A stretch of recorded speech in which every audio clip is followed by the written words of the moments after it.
சதாபிஷேகம் என்னன்னு உங்களுக்கு தெரியுமா? இது ஒரு நபர் 80 ஆண்டுகளை நிறைவு செய்து 81 வயதில் அடியெடுத்து வைக்கும்போது நீண்ட ஆயுளையும் ஆரோக்கியத்தையும் வேண்டி குடும்பத்தினர் மற்றும் உறவினர்கள் சூழ ஹோமம் மற்றும் அபிஷேகங்களுடன் கொண்டாடப்படும் மிக முக்கிய ஆன்மீக நிகழ்வாகும்.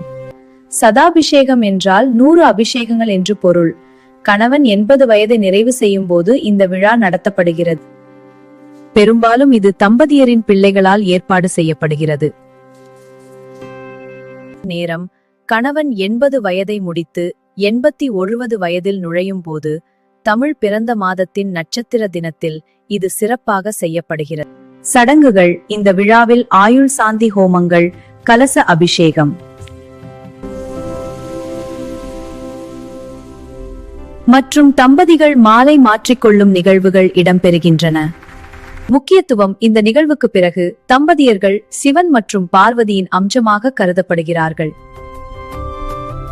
முக்கியத்துவம்: இந்த நிகழ்வுக்கு பிறகு சிறப்பு இடம்: திருக்கடையூர் போன்ற முக்கிய கோவில்களில் இந்த விழாவின் மற்றும் ஆரோக்கியமான வாழ்க்கையை ஆசீர்வதிக்கும் வகையில் ஆன்மீக நன்மைகள் கிடைக்கும் என நம்பப்படுகிறது.